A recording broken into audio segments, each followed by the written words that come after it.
नारियल के पेड़ बड़े ही ऊंचे होते हैं और देखने में बहुत सुंदर होते हैं।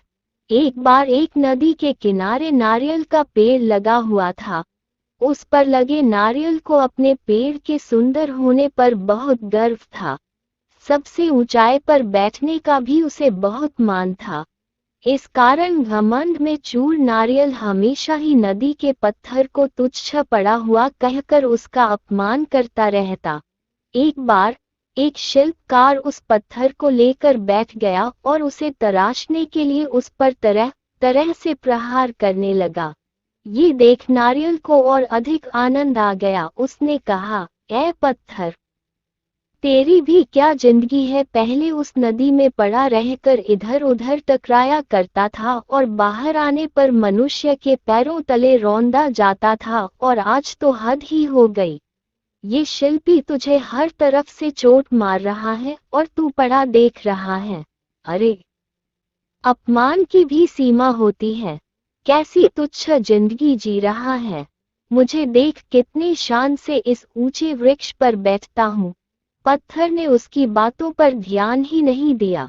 नारियल रोज इसी तरह पत्थर को अपमानित करता रहता।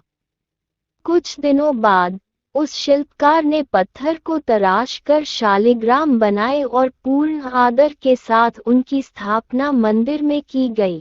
पूजा के लिए नारियल को पत्थर के बने उन शालिग्राम के चरणों में चढ़ाया गया।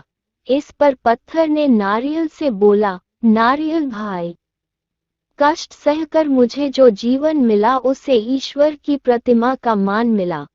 मैं आज तराशने पर ईश्वर के समतुल्य माना गया। जो सदैव अपने कर्म करते हैं वे आदर के पात्र बनते हैं, लेकिन जो अहंकार घमंड का भार लिए घूमते हैं वो नीचे आ गिरते हैं।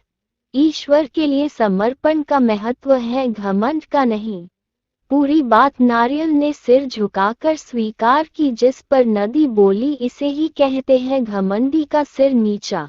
घमंडी का सिर नीचा। इस कहानी से हमें यही शिक्षा मिलती है कि हम घमंड करके स्वयं अपनी छवि का अपमान करते हैं। घमंड मनुष्य जीवन के लिए एक शत्रु की तरह है जो हमेशा उसके लिए विनाश का मार्ग बनाता है।